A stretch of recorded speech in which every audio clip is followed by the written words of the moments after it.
Salut tout le monde, j'espère que vous allez bien. On est parti pour la vidéo du jour. Juste avant de débuter, les amis, une petite question pour vous et pour la journée de lundi. Alors vous le savez, lundi, le Real sera en déplacement du côté du Rayo Vallecano. Ça sera le soir à 21 h. Donc aux alentours de midi comme d'habitude.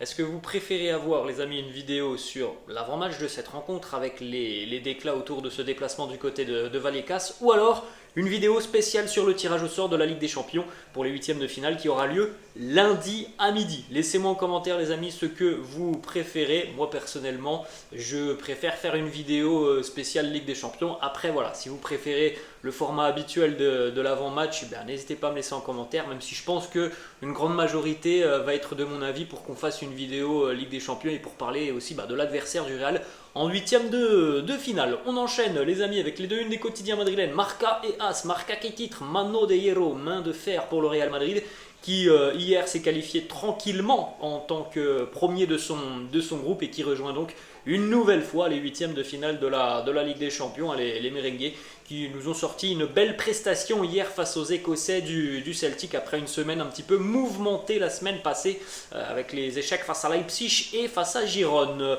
Le quotidien AS qui lui met en avant la prestation de Marco Asensio qui a été énorme hier. On a loué sa prestation lors du débrief, les amis, d'ailleurs, que vous pouvez retrouver juste au-dessus de moi.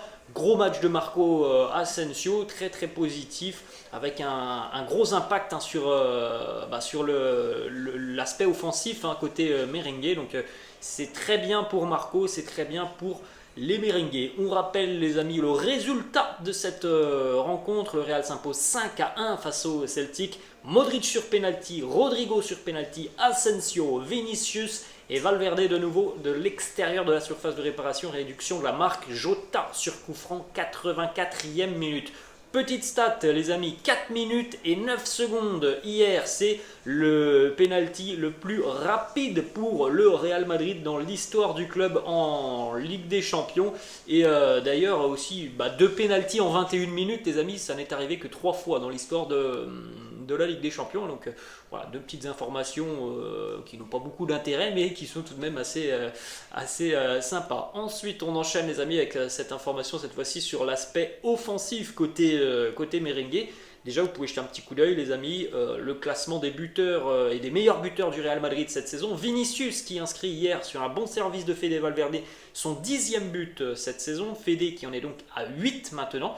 Rodrigo 7, Karim Benzema 6, Luka Modric 4 et Marco Asensio 3 réalisations. Autre petite information et statistique, les amis, sur justement les buteurs hier, notamment dans le secteur offensif. Les 3 attaquants du Real hier ont marqué.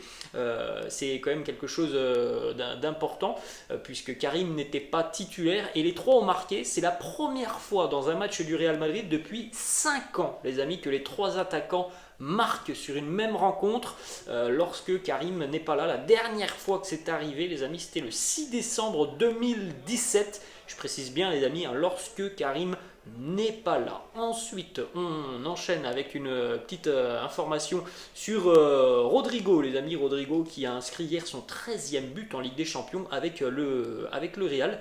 Ça fait beaucoup pour un jeune joueur comme ça. Et il en est déjà au même nombre de buts inscrits que le légendaire Ronaldo R9, qui lui aussi avait inscrit 13 buts en Ligue des Champions avec le Real Madrid. Donc un grand bravo à Rodrigo qui sait se montrer décisif et qui est un vrai tireur de penalty. La hiérarchie des tireurs de penalty, elle est établie déjà depuis longtemps au Real. Karim Benzema, hier il n'était pas là, et donc Luka Modric et Rodrigo en troisième position. Regardez les stats de Rodrigo depuis le début de saison. 17 matchs joués, 1188 minutes, 7 buts, 5 passes décisives, 3 sur 3 en ce qui concerne les pénaltys et donc une implication sur les buts de 99 minutes. Donc il est impliqué sur un but quasiment par match. Rodrigo, c'est plutôt très positif. Ensuite, les stats aussi pour Fede Valverde hier face au Celtic Glasgow.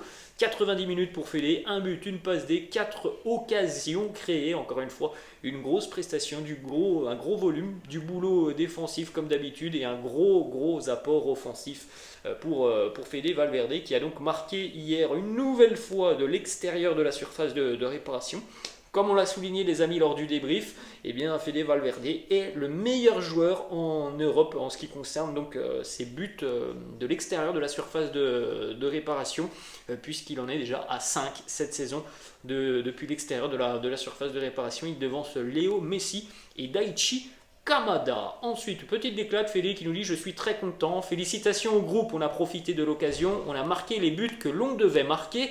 On a bien travaillé dans les dernières minutes, on s'est un peu relâché, mais c'est normal, il faut le dire, et on l'a souligné aussi lors du débrief hier. 5 buts marqués pour le Real, les amis, ça fait beaucoup de bien au moral d'une équipe qui avait quand même un petit peu plus de difficultés à se montrer efficace et clinique devant le but depuis quelques semaines maintenant.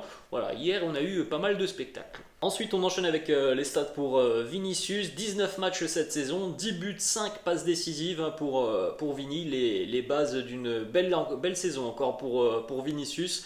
Alors je sais très bien que, pas forcément sur la chaîne, mais partout dans toute la sphère des supporters du Real Madrid, Vinicius est souvent critiqué pour son déchet sur le terrain, ses déchets sur le terrain.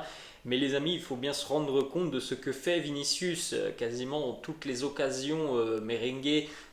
Quasiment, je grossis un petit peu, mais il est très souvent impliqué dans les buts merengue. Cette stat, elle nous le montre. Donc même s'il y a du déchet, je pense les amis que si on fait la balance positif-négatif pour Vinicius, il n'y a pas photo les amis, la balance elle est beaucoup plus dans le positif. Alors oui, on aimerait tous qu'il soit plus fin sur le terrain, que ses dribbles passent quasiment tout le temps, qu'il fasse toujours les bons choix.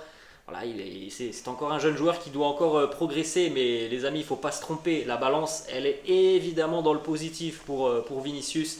C'est quelqu'un qui est clutch, quelqu'un qui est très important pour le Real. Ensuite, on enchaîne les amis avec les stats de la masterclass de Marco Asensio hier. 90 minutes, 1 but, 91 ballons touchés par Marco Asensio. C'est aussi très positif pour un joueur que l'on sait parfois être discret lorsqu'il est titulaire. Alors évidemment, l'adversité était moindre hier, mais c'est tout de même important. 63 sur 67 en ce qui concerne les passes complétées, pourcentage de 94% de passes réussies.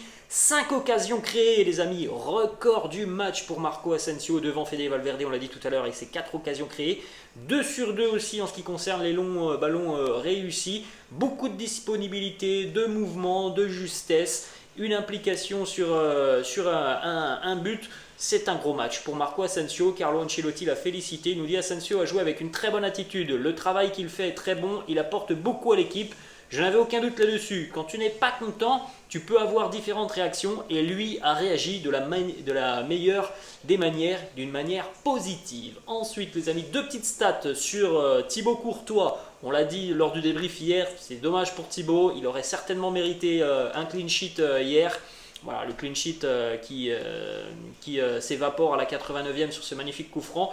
Depuis le début de la saison 2021-2022, Thibaut Courtois a arrêté 50% des pénaltys auxquels il a fait face. 4 sur 8 pour le portier belge qui a arrêté de nouveau un penalty hier.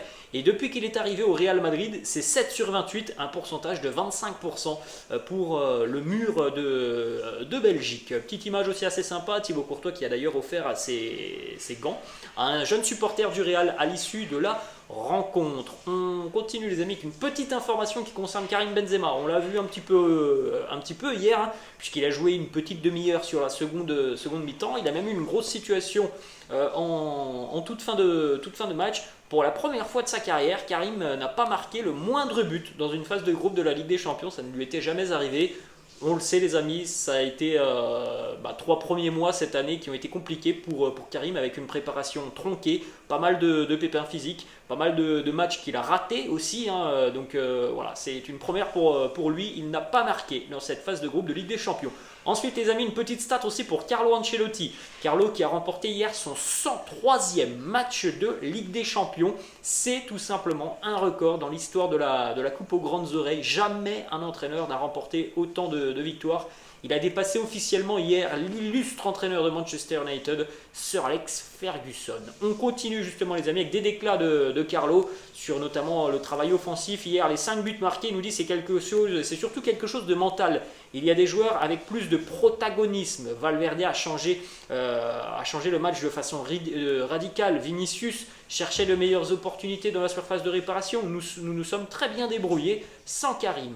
Le bilan de cette rencontre, il nous dit nous n'avons pas baissé de rythme, mais nous avons été très efficaces. Tout était parfait. Oui, on a encaissé un but, mais l'adversaire a aussi plutôt bien joué, notamment et a très bien tiré ce coup franc. L'interprétation du match a été bonne dès le début. Nous ne voulions pas de problème et nous avons réussi à faire ce que nous voulions. Le Real a pris par le bon bout cette rencontre face au Celtic. Ensuite, la progression des jeunes de plus en plus décisifs, de plus en plus impliqués, de plus en plus tout simplement importants dans ce collectif. Carlo qui nous dit ces jeunes, eh bien, ils n'ont pas de limite, ils sont bons, ils ont la possibilité de progresser sur bien des aspects. Rodrigo, Vini et Valverde sont très bons. Le fait de ne pas avoir Karim a donné à tout le monde plus de responsabilités, surtout les attaquants. Ils ont pris cette responsabilité et ont été plutôt bons. Ensuite, autre déclat de Carlo sur Marco Asensio, il nous dit « Il a été le meilleur pour moi, il a joué comme ailier et a bien combiné avec Fede et Dani Carvajal. La combinaison entre eux a été très bonne, il a eu les qualités d'un milieu et il a été très efficace, faisant preuve de sacrifice sans le ballon mais aussi avec. » Petit déclat aussi de Carlo sur l'état physique d'Aurélien Tchouaméni et l'état physique de Karim Benzema. Alors il nous dit Tchouaméni a une tendinite, il s'est bien entraîné, tout comme Karim. Je pense qu'Aurélien sera disponible pour le match de lundi contre le Rayo Vallecano. Carlo qui a annoncé que Karim avait, donc, avec cette demi-heure hier, tout de même eu de bonnes sensations sur le terrain. Donc il y a de grandes chances que Karim et Aurélien soient disponibles pour affronter le Rayo Vallecano.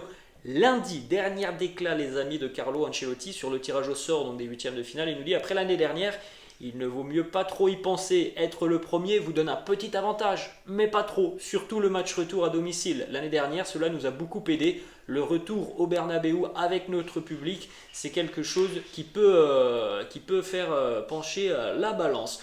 Vous pouvez jeter un petit coup d'œil les amis et surtout faire un arrêt sur image sur ces statistiques. Ce sont des probabilités, les probabilités du tirage au sort des huitièmes de finale lundi. Donc vous allez regarder le Real Madrid et comme vous pouvez le constater les amis, en bleu c'est l'équipe qui a le plus de chances d'affronter le Real Madrid et comme vous pouvez le constater les amis, le Real a une chance sur 5 de retrouver Liverpool, remake de la finale de la Ligue des Champions. Ça sera donc lundi. Les amis, ce ne sont que des probabilités, mais en termes de proba, eh bien, le Real a le plus de chances de retrouver Liverpool. La deuxième équipe qui a le plus de chances de retrouver le Real, ce serait le Borussia Dortmund, ce serait l'Inter Milan, mais ça se joue de quasiment rien par rapport aux autres équipes. Les deux équipes qui ont le moins de chances d'affronter le Real sont le Paris Saint-Germain et Bruges. Voilà les amis, je pense que j'ai été assez clair. Le plus de chances c'est Liverpool, le moins de chances c'est le Paris Saint-Germain et Bruges. Après, c'est des probabilités, le tirage au sort lundi à midi. On continue avec une petite information les amis qui concerne l'après-match de cette rencontre. Tout le monde était évidemment très heureux. Les joueurs, en tout cas une grande majorité des joueurs merengues se sont retrouvés au restaurant à l'issue de cette rencontre pour partager un moment ensemble après donc, cette qualification en huitième de finale de la Ligue des Champions. On termine les amis avec une information qui concerne le jeune Hendrik. C'est Mario Cortegana, journaliste Marca, qui nous annonce que Hendrik est passionné par le Real Madrid. Et Florentino Pérez est très satisfait de ce qu'il a pu voir du jeune Brésilien, de ce que les scouts madrilènes lui ont donné comme information, comme vidéo. Il y aura du mouvement très rapidement sur ce dossier Hendrik et tout est au vert visiblement côté merengue. On est très optimiste sur l'avancée de ce dossier avec la jeune pépite brésilienne. Voilà les amis, la fin de cette vidéo, j'espère que ça vous a plu. N'hésitez pas comme d'habitude à lâcher un petit pouce bleu, n'hésitez pas non plus les amis à me laisser en commentaire ce que vous voulez, le petit programme pour lundi. Je vous laisse les amis, je vous dis à demain, ciao.